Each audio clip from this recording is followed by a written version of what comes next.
Hello, everyone. How are you? Excellent. Thank you so much for coming out tonight. My name is Jarett Wieselman. I work at BuzzFeed, and I'm very excited to be here tonight. I actually told Lifetime that if they didn't pick me to moderate this, I would be sitting in the audience just scowling at them the whole time, because it's pretty official that Unreal is, in my opinion, one of the best new shows we have had in a very, very, very long time. It's subversive, it's dark, but it's funny, and you care about these horrible people like so deeply. I mean, I know, come on, let's be real, they're bad.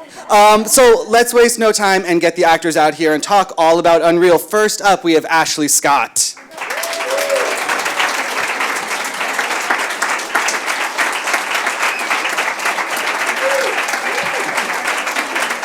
Next, we have Josh Kelly.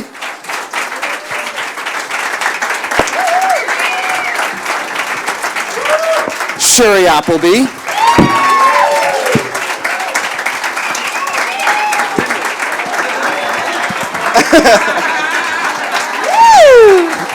Constance Zimmer.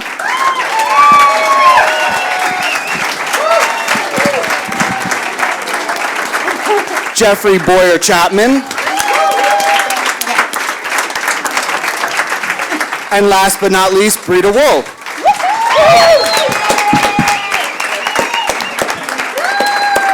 Guys, just give it up for the cast of Unreal.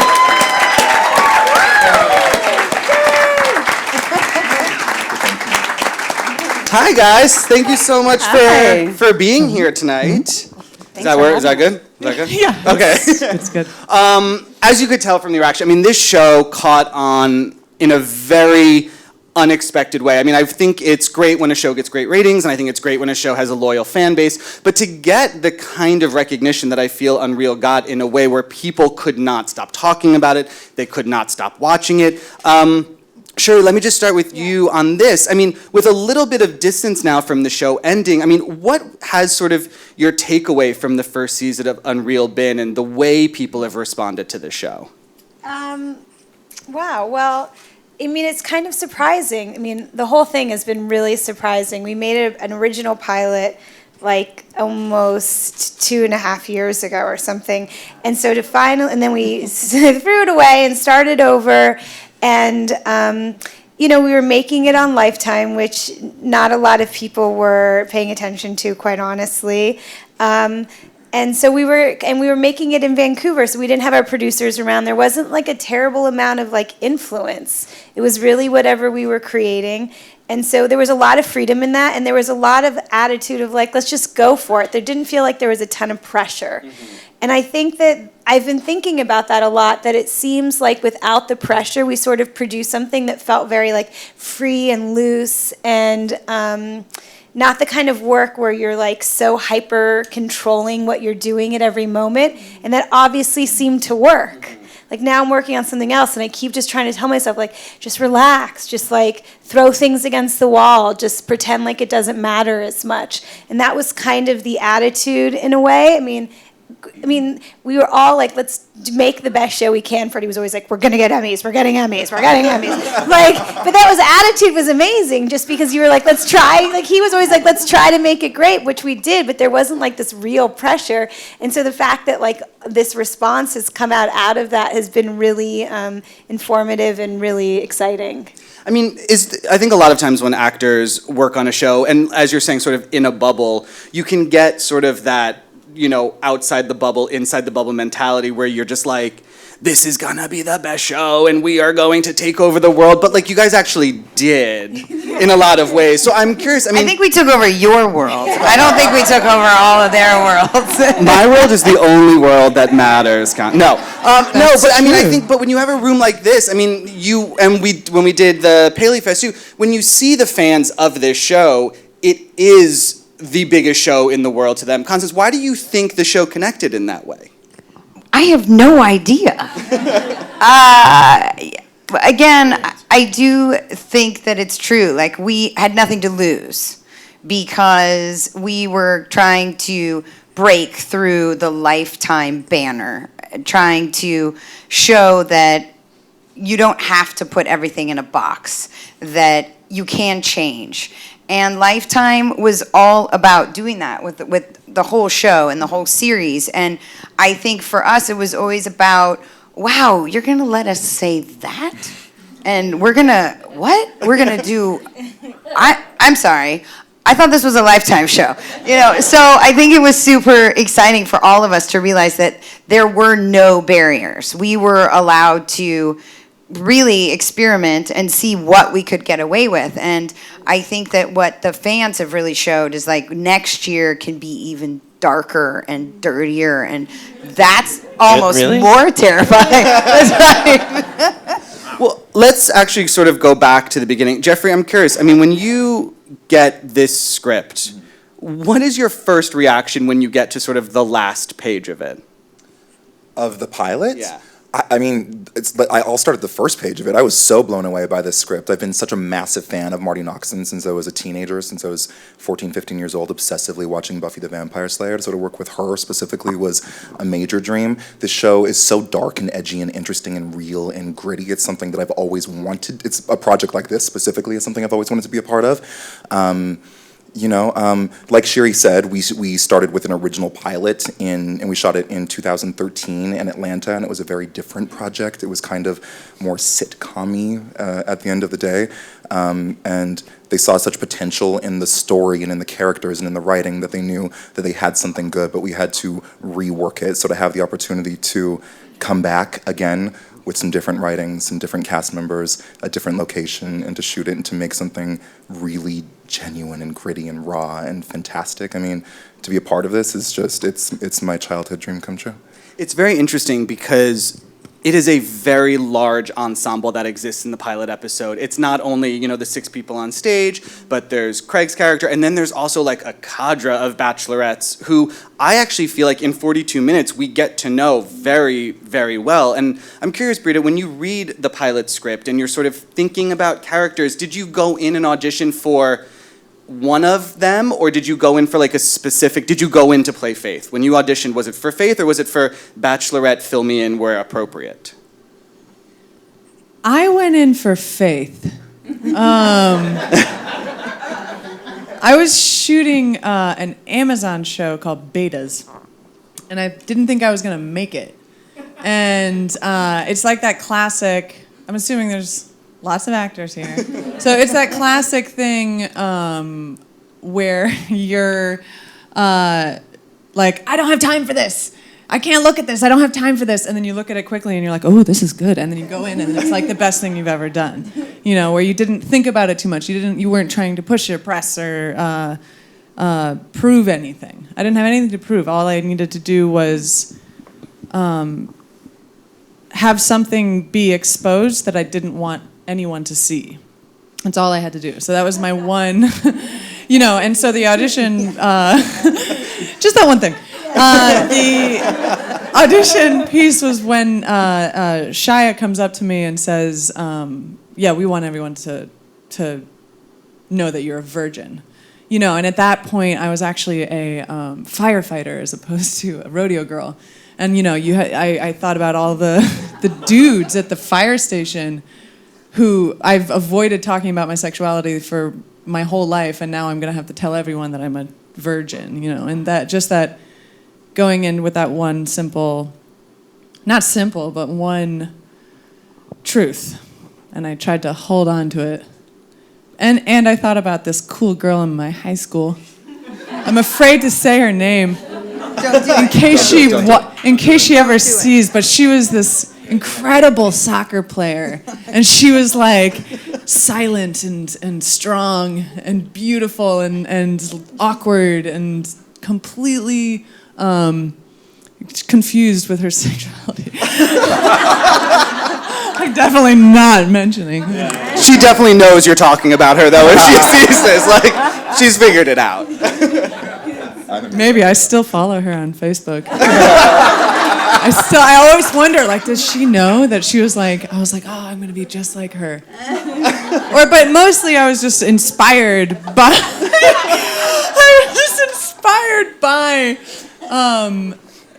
you know, oh God, jeez, never mind. Petered out. I had strength, and then I like to end on a low note. No low notes, I promise. But you bring up an interesting sort of topic, the idea of auditioning, and as you were saying, it is a room full of actors. Ashley, I'm curious for you, do you enjoy the process of auditioning? It's so funny you asked that. I was just having that conversation. I think auditioning is awful. It's awful. And I think that it's so different than work. You know, I feel confident when I show up to work. Auditioning is just a different story. And I don't know if there's a class for it.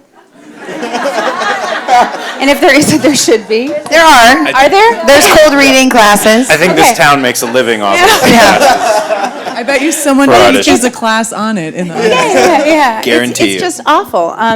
Thankfully, walking into this room, or to the Unreal auditioning room, it was comforting. They were kind. I felt very excited to go in and read for Mary. Mary's a mom and an old lady.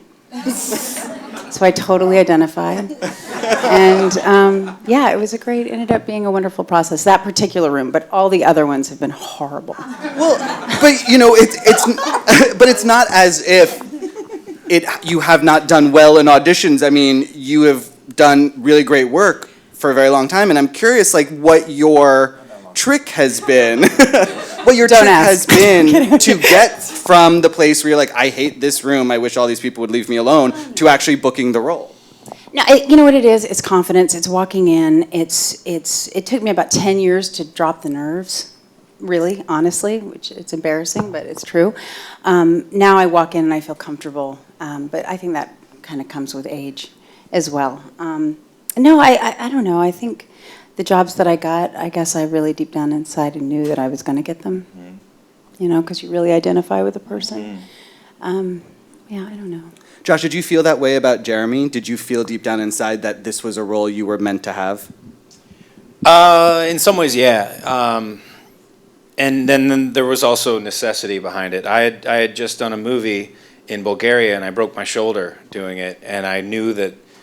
I thought I was going to need surgery, so I was like, I need to book a pilot now, and then do it, and then take care of the surgery, wait and see, and so I booked 2 pilots in that time. So I kind of wish I broke myself more often, because I'd be way more famous. But I identified with the character Jeremy, and for a lot of the casting process, they were willing to work with me. I made a joke like leaving the room, and then they asked me to come back, and then they were like, more of that. And Shiri worked with me with the producer sessions, and it just felt right. Mm-hmm. So, yeah, I mean, I felt like I could get it because I felt while we were working on it, it made sense. And I needed to get a job. Right. Health insurance is a wonderful motivator. Yes. My shoulder hurts. Shiri, the character of Rachel is one who the audience both has to sort of identify with in that she's our eyes into this world in the pilot episode, and also sort of need to not understand why she's doing this while also really getting that this is very important to her. I mean, it seems like there was a lot that you probably as an actor had to figure out before you went in. Can you talk a little bit about the emotional preparation for playing Rachel? Before the audition? Once you had it, like going into shooting the pilot. Oh, sure. Well, I work with a wonderful coach that I've just started working with in the last few years. Her name is Warner Laughlin, if anyone's looking for a class. And I kind of just go through the whole script, to be honest with you, and really break it down and really try to figure out, especially with a character like Rachel, because she doesn't really talk about her feelings too much, and she's not really a character that you hear what's going on inside of her. So you got to play a lot of things internally. So it was really like breaking down what's going on in her head, what she's really feeling, and then what is she actually saying.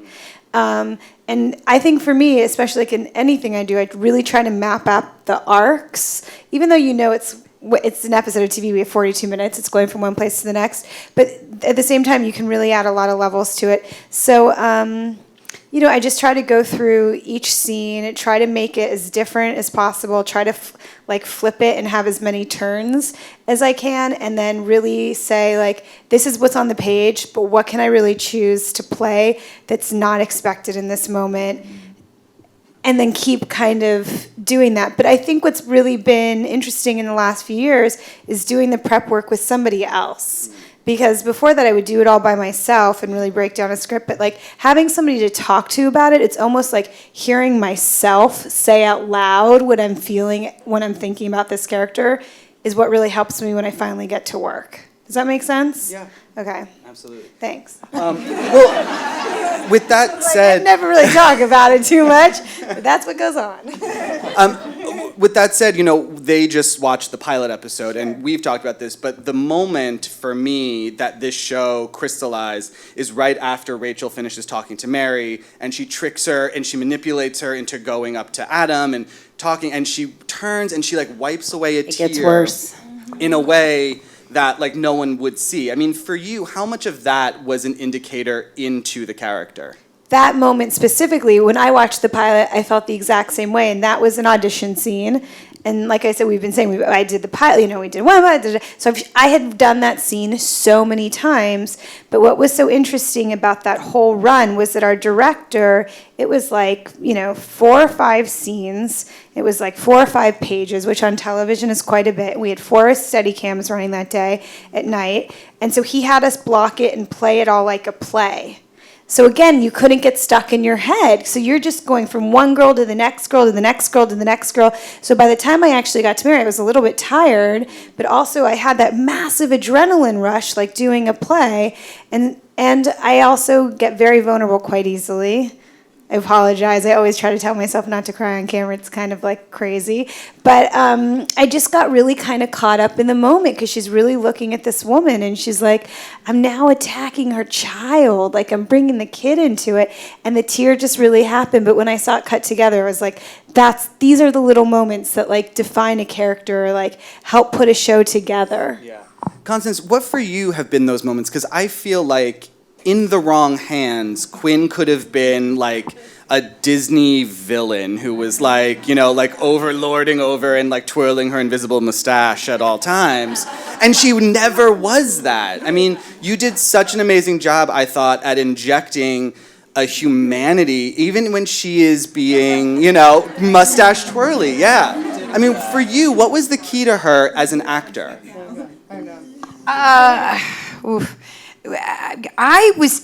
Okay, let me see. I'm going to try and say this as quickly as possible, but I was actually quite terrified of Quinn. When I first read the script, I thought, how am I going to do this? People are going to hate me.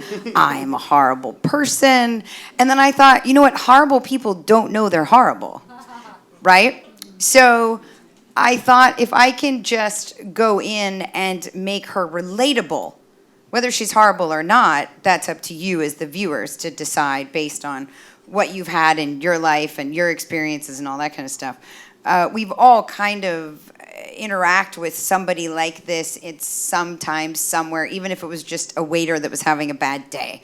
And so it wasn't up for me as the actor to interpret that for the audience. Instead, what I thought was, if I just make her relatable, people can relate to the struggle, people can relate to the stress, the job, being good at something that's quite horrible, but you're good at it.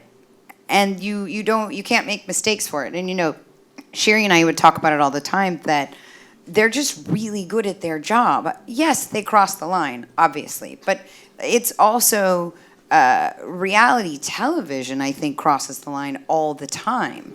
And yet nobody comments on it. And again, being women and playing these parts, I think that was a very big, just a big thing to carry. If these were men, would people say anything oh, that guy's a dick? No, they wouldn't. But it's just, so we just felt, I mean, right? I just feel but I just feel we made them that they're people, and that's it. They're not characters, and they have a job to do, and they have a very limited amount of time, a very limited amount of sunlight to get their, and that's it. They're just, so it was weird. I never addressed it like from an actor standpoint. I weirdly kind of addressed it as making sure that we didn't really want to be likable. I don't think anybody on the show was ever concerned about being likable.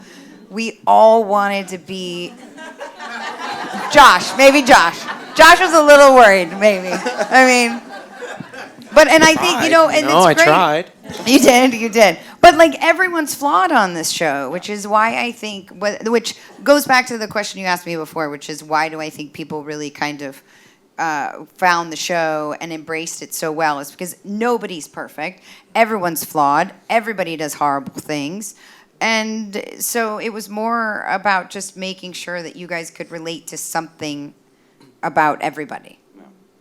I don't know if that makes sense. One of the things that I found very interesting throughout the entirety of the first season, and especially you see it in the first and the second episode, when the producers are establishing the archetypes of the on-screen players, basically, you know, the bachelorettes. It struck me that there had to have been, for you guys, interesting analogies to your experience as actors. I mean, you must get pigeonholed in that way. The things that, you know, Quinn and Rachel say about the wifey, the slut, the villain, those have to be things that you would imagine are conversations that happen as actors. I mean, was that an interesting experience for whoever wants to take it, about sort of jumping into something that is very representative in your life anyway?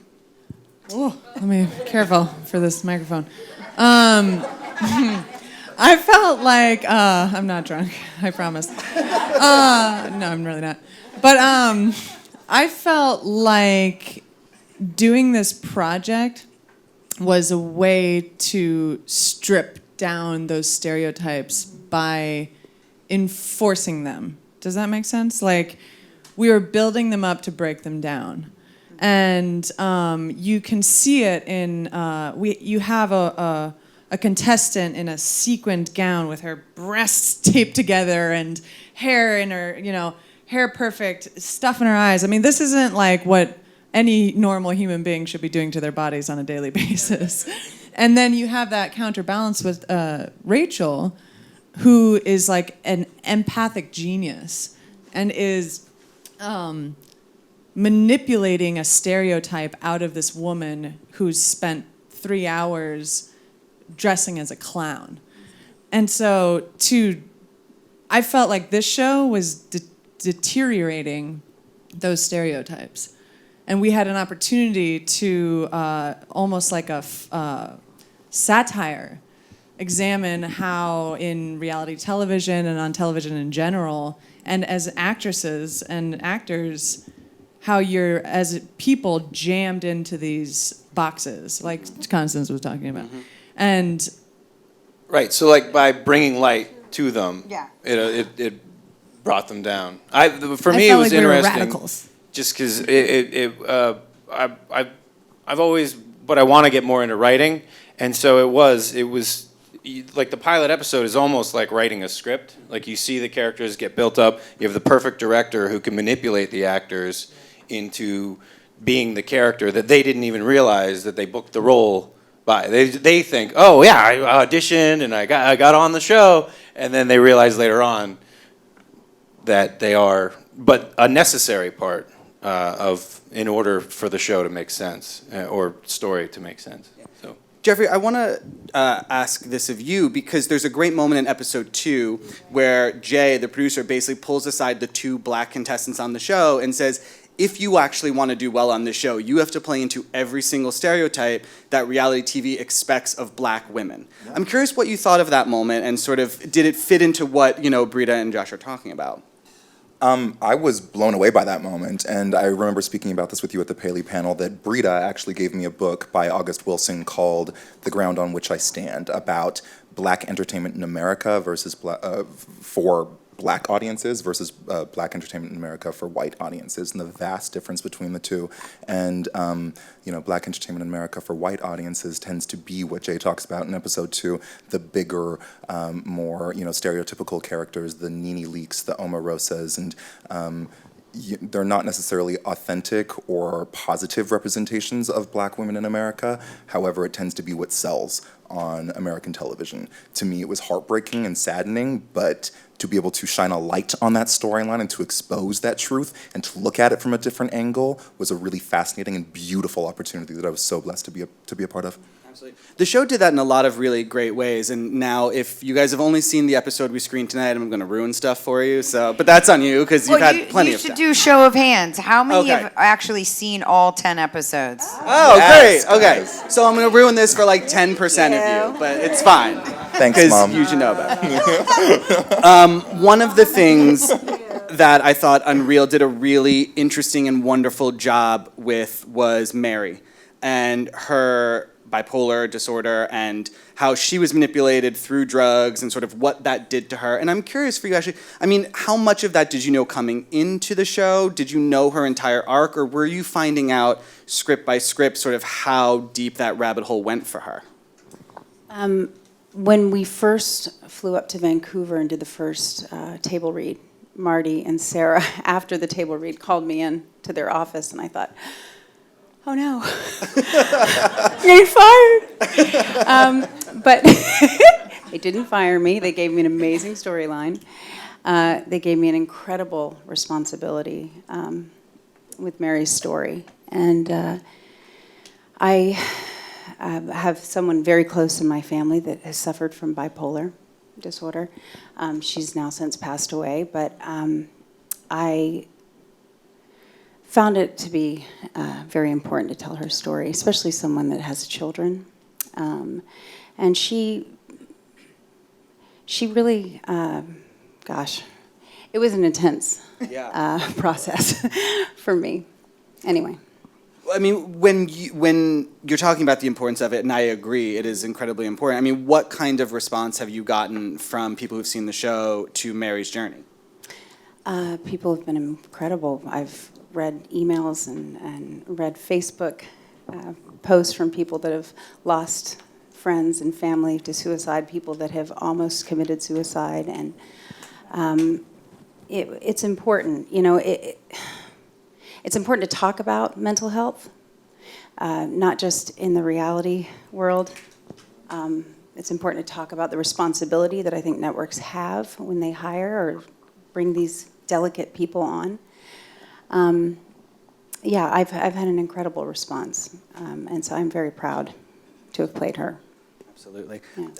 Breeda, and then I would imagine you have had probably an equal experience with the audience's reaction to Faith. I mean, that was a very well-executed story, I thought, as well, her coming out and the way sort of Adam and Rachel kind of rallied to help her was kind of impressive and something I didn't expect from that storyline. What did you make of all of it? Jeez. I felt, I mean, echoing Ashley, I felt like I had a very important story and that I couldn't screw it up. And I felt honored that I think I also study with someone called Diana Castle at the Imagined Life, and a big part of the way that she teaches is talking about actor as activist, and understanding that when you have a story, it's not make-believe to a number of people in the room, and that when you sort of forget that you're dishonoring those people that could be watching. So I knew that there was going to be a lot of people who had that story, and you know, not the story of necessarily being confused about who you like to kiss, but having a community, having a community and a belief in God, and having that God reject you. That was the story that I needed to figure out when they gave it to me. I first had to believe in God. That was new. And then I had to figure out what it feels like to have God leave you based on something like love and how confusing that is. And And it's not just, so Sarah Shapiro gave me this L-Word, Mississippi, which is about women in Mississippi who come out as loving each other. And it's actually pretty brutal. And I think living on the coasts, I sort of forgot when you're rejected by your community, when you're rejected by your family, your lineage, when you become outcast, and then that your own thoughts can be actually,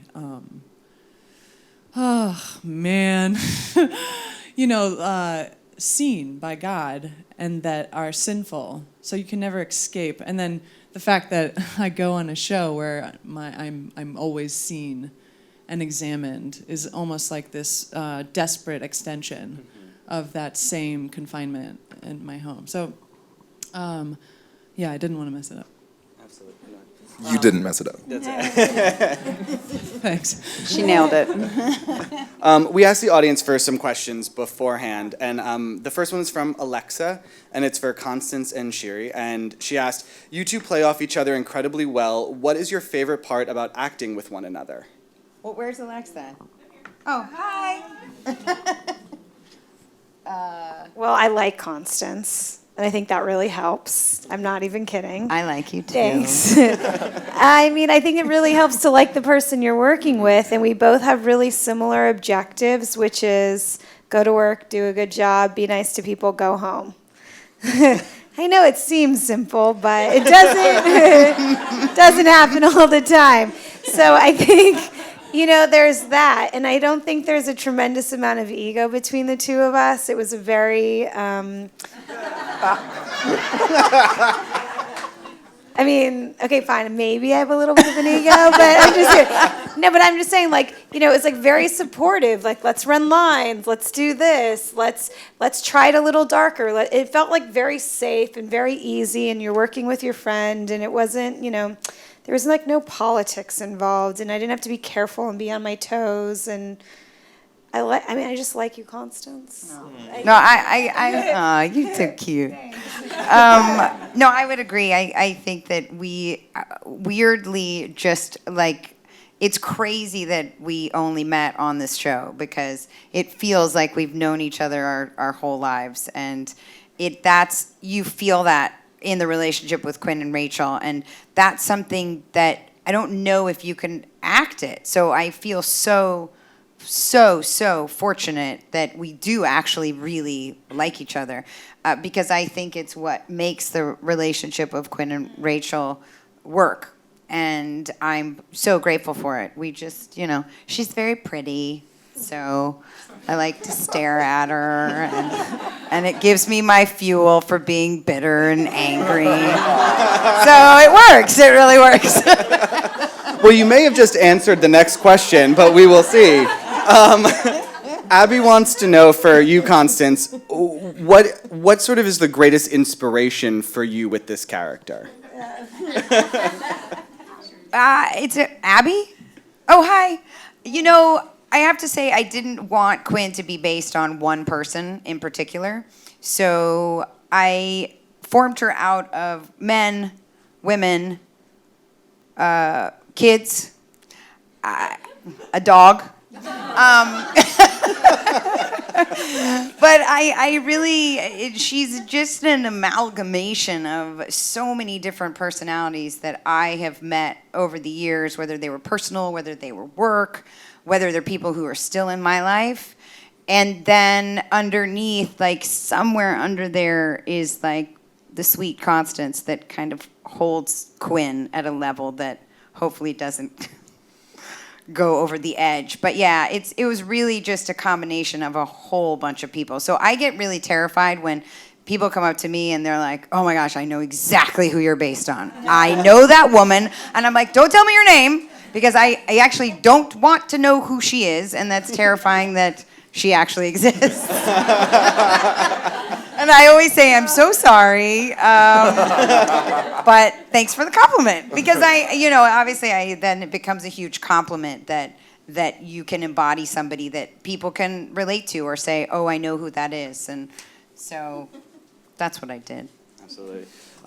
This is from Leslie, and it's for Shiri, but it also applies to Josh in a way, because it's a question sort of about the comfort with the technical behind-the-scenes aspects. You seem very adept, your camera work and with walkies, and sort of the essence is very much of someone who rings true as a reality TV producer. What did you guys do to sort of really nail that? Well, I've basically grown up on set. So it was just really, I think being on set is the place where I feel like the most confident in the world. So it was really just like putting me in the clothes I'd want to be wearing. I'm making a show and just being the person that I feel like the most comfortable kind of being. I know, Josh, you worked with the Steadicam operator. Yeah, I read some cinematography books and stuff. No, but I mean, no. That doesn't make me a cinematographer. Aren't you a cinematographer now? I feel like you could have totally shot Maybe up and that coming. by the end. I just I've always been interested in the behind the scenes production aspect of making any sort of a film piece, and it was really exciting to get to read those books that I've had for 10 years because I had the motivation to do the character who knew the things that I always wanted to know. So it was fun, and yeah, it was good. Excellent. Lastly, I feel like the answer is no to this, but I'm still going to ask it because selfishly I want to know. Nicola basically wants to know if you guys know anything about season 2. I didn't think so. I won't It's be happening. on it. I That's what won't we know. be on it. Well, that's the sad thing and the That is kind a spoiler. of exciting Spoiler thing alert. is that every year, hopefully as many years as we are lucky enough to do the show, it'll be like a new group of people. And I think the writers don't even start until November, so we don't know if we'll have like a female suitor or male suitor or what the show. Or a lesbian I'm hoping suitor. it's a female suitor because I feel like Quinn and Rachel in the middle of like 25 hot, young, single men. And Jay. And Jay. Good, yeah. I mean, come on, let's turn the tables, people. Yeah, I like that show. We do know that we're staying in the world of everlasting. We know that much. Yeah, but and the crew will be returning. The crew will return, but it's fun. It's kind of the world is our oyster. We're gonna shift that world, people. They're shining the light on the darkness of reality. Yeah, exactly. I love, absolutely. So I have there's a couple of questions I like to ask sort of at the end because, as we said, this is a room of actors. So first, I'm very curious, what got you each your SAG card? Oh, boy. Ashley, do you remember? I think it was a cotton commercial. Like the touch the Touch the feel? Feel? Yeah, the magic of our land. Fabric of our life. Or the fabric of our lives. Totally. I'm a big Cotton fan. Well, in I all, really like Cotton. in all fairness, Big I nerd think for my Cotton. face had been cut out. It was like this. Yeah. I think it was a cotton commercial. I like the magic of our land. The magic, pretty. magic of our land. You need to See, that's what you trademark guys that. inspire Yeah. in me. I love it. Josh, what about you? I did, my first movie was an ultra low budget Roger Corman movie that shot in Hawaii. And so you didn't have to be SAG to get it. But then once we got to Hawaii, SAG rejected their ultra low contract. So we had to get Taft-Hartley because like Kelly McGillis was in it and Brad Johnson. And SAG was like, nah, that's a real movie. You guys, all the main actors have to get their SAG cards. Which was cool. Thank you, SAG, in this building. I appreciate it. Thank you, Seth. Sherry? I just got like a pension statement and I've seen that I've been a SAG member since 1982. Whoa! You before you were born? Exactly. I mean, is that like a babe? I was like 4. Yeah. Yeah.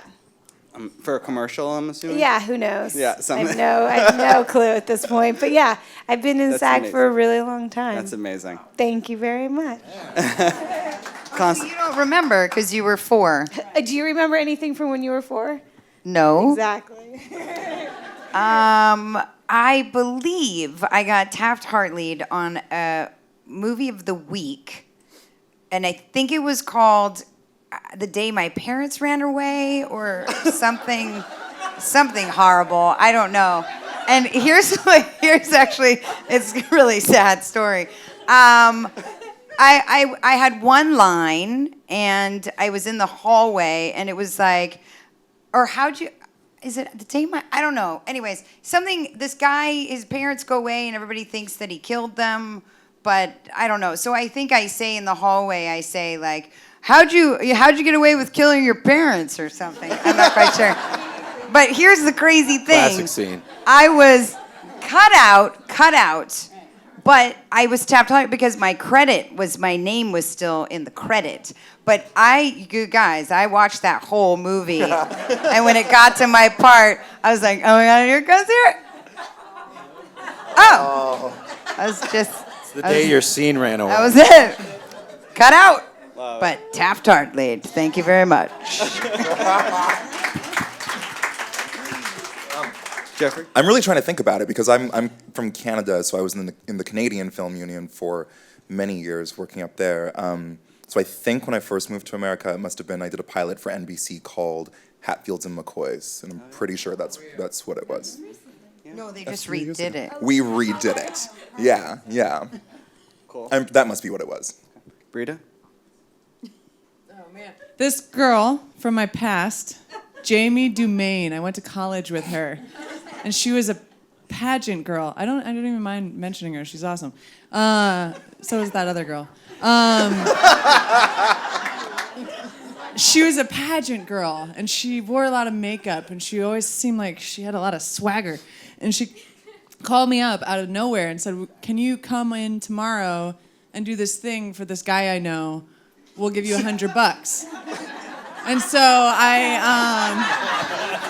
was like, $100? The old story. Amazing. How this ended well, I do not know.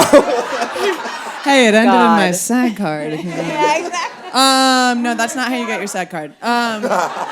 Or is it? No.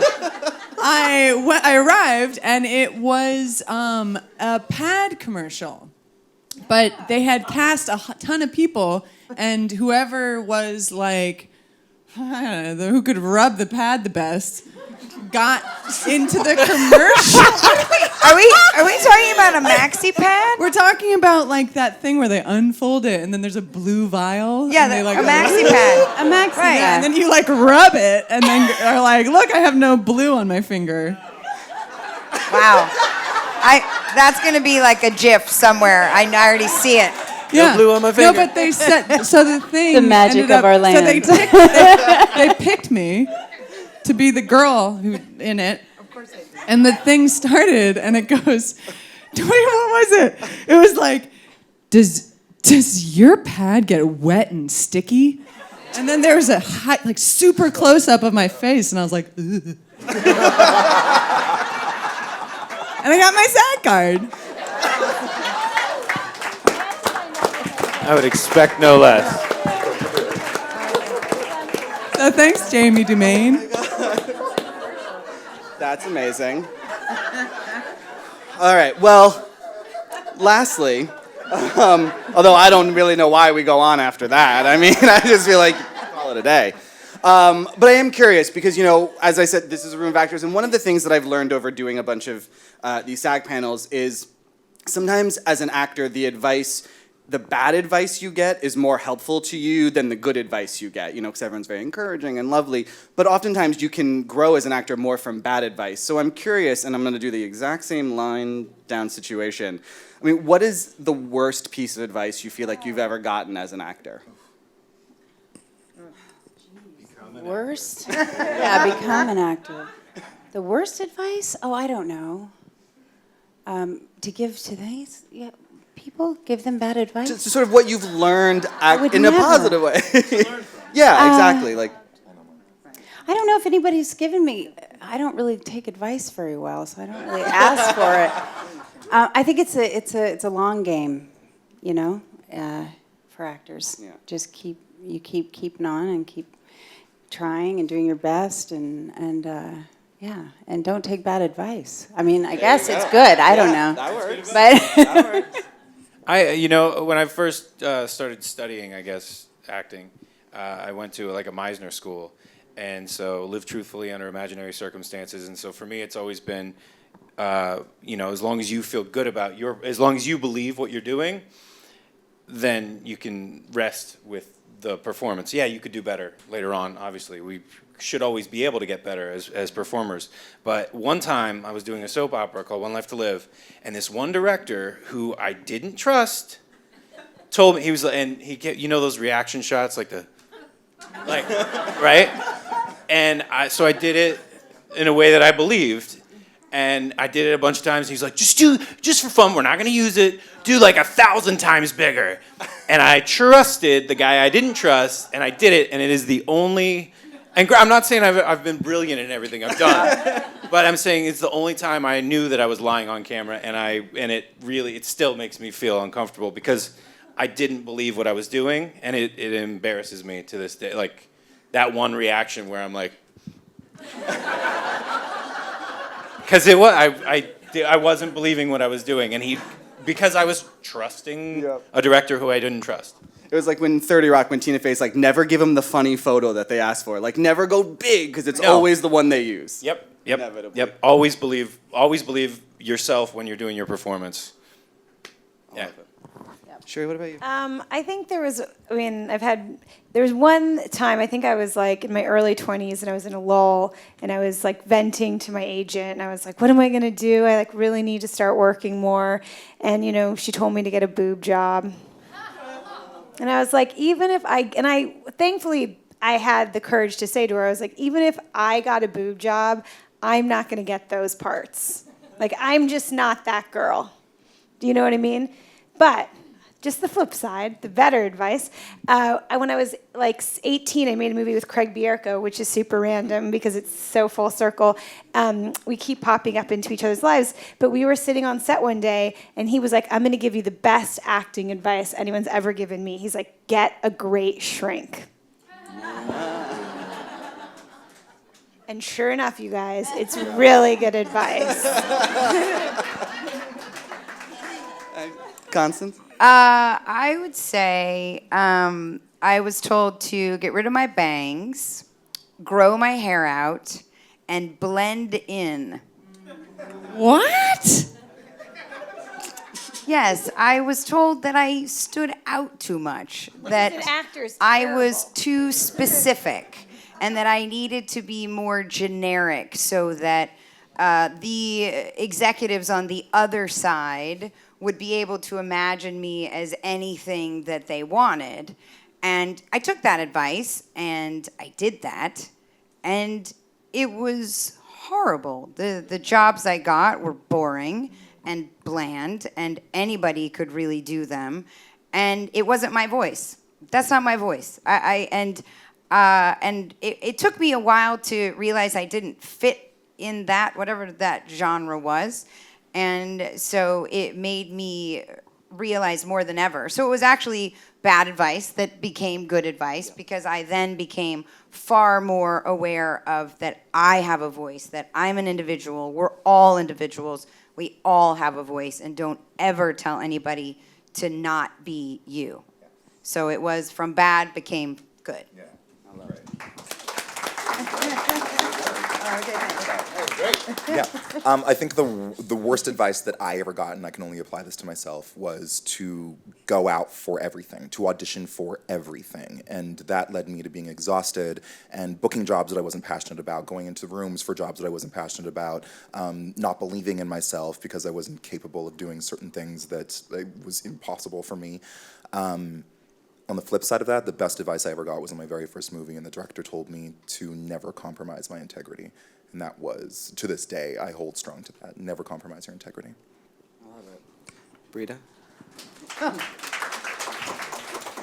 I thought having more time would help me. It didn't at all. It made it worse. I think that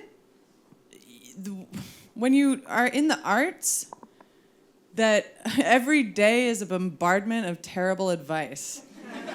And you have to, because you're basically trying to, pull a rabbit out of a hat standing on a pebble on a tightrope. And so I think, I don't know, we're in the game of playing make-believe, and we're in the game of telling stories, and it's, I don't know, it's an old craft, and oh man, there's people that are trying to profit from creative minds and creative lives, and those aren't the people.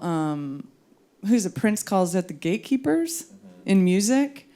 The people who are non-creative who fund things so creative people can do creative things, and there is a system in the United States and all over the world of marketing you as a soul, as a human being, as a face. There's people trying to make a lot of money off of this in this industry. I mean, it's a multi-billion-dollar, magnificent, like worldwide industry.